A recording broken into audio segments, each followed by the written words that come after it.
The electric Barracuda.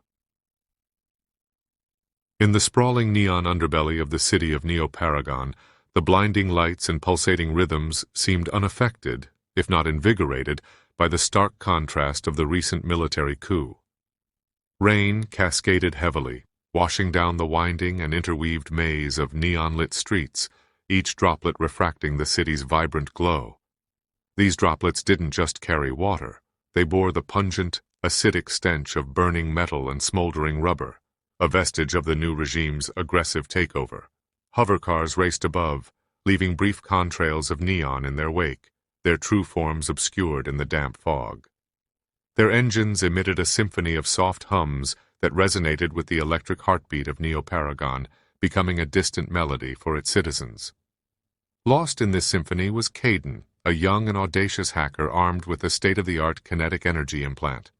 This technology not only supercharged his stamina, but made his every twitch, step, and leap seem as though they were sequences from a high-speed camera reel. His worn leather jacket, kissed by years of rain and neon glow, bore the emblem of a fiercely glowing digital shark, a defiant testament to his time with the Aquapunks, a formidable virtual gang that once ruled the cybernetic alleys of the city. Sirens, their wails discordant against the electric melody, cut through the dampened atmosphere.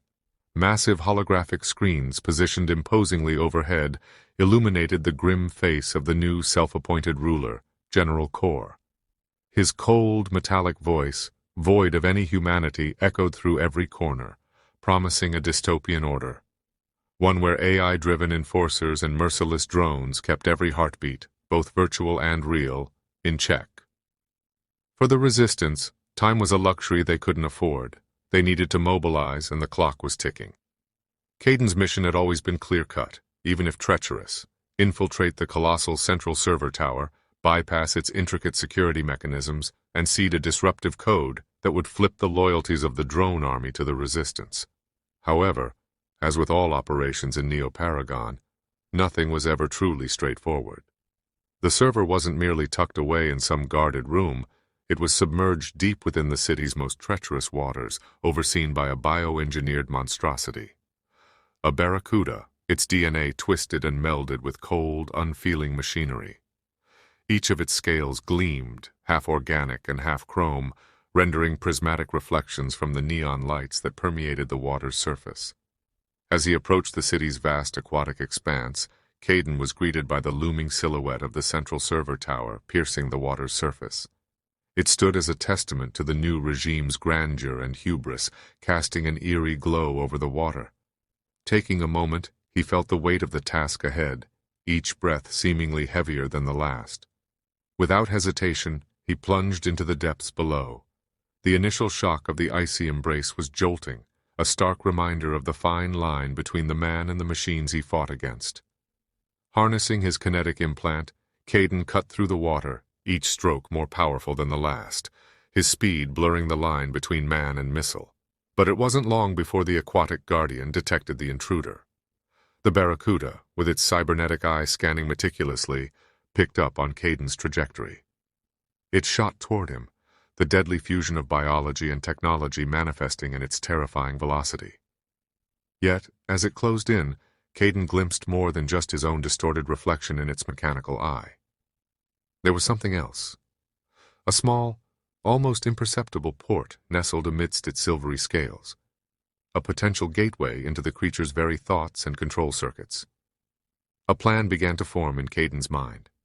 If he could access that port, maybe, just maybe, he could turn the hunter into the hunted. Expending every ounce of kinetic energy stored within him, Caden executed a swift, evasive maneuver. The Barracuda's sharp, mechanized jaws clamped shut just inches from him, releasing a series of electronic whirs and clicks.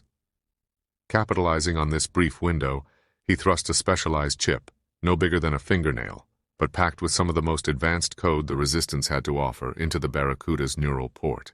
An electric frenzy ensued.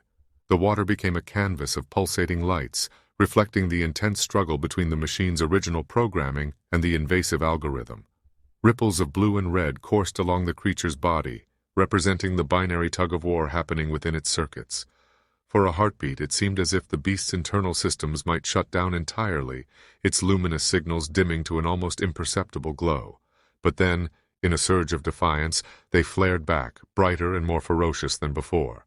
However, its predatory focus was now inward, a creature divided, battling its own corrupted senses. Seizing the opportunity, Caden made his way to the looming entrance of the central server tower. The water around him seemed denser, pulsating with the digital chaos unfolding behind him. Each moment was crucial. He could feel the weight of the Resistance's hopes pressing on him.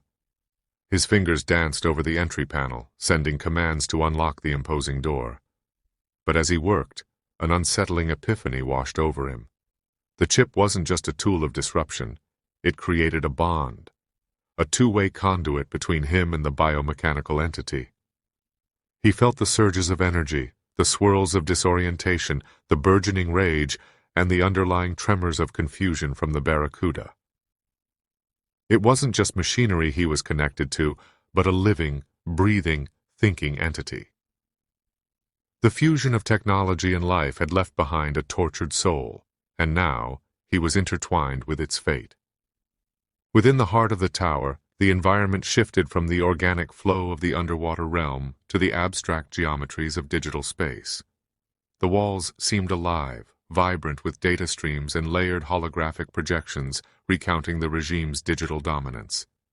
Caden, with skills honed through years of navigating the virtual alleys and cyber warfares, approached the central console.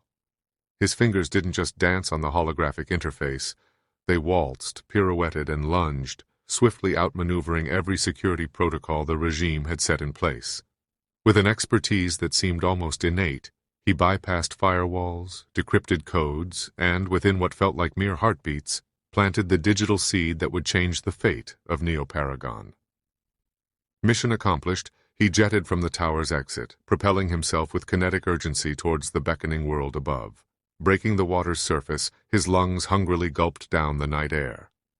The cityscape before him was no longer drenched in the oppressive blues and reds of the regime's control. Instead, a serene wave of green lights bathed the buildings, streets, and skies, heralding the dawn of the Resistance's era. But the waters around him were not still. They roiled and frothed, echoing the tumultuous battle the Barracuda faced within its hybrid soul. It surfaced beside Caden, its motions less predatory and more pained. Both products of a world obsessed with advancing technology, they were now intrinsically linked. The creature's cybernetic eye locked with Caden's, and in that fleeting instance, there was an unspoken communion, a mutual acknowledgement of the price each had paid in this relentless technological march.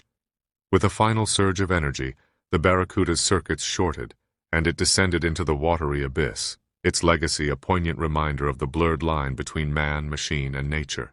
As Caden clambered onto the land, the jubilant roars of the Resistance met him.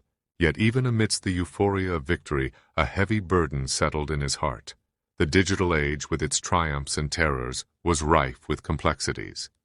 The world's victories, painted in neon and data, were underscored by very real, very raw emotions.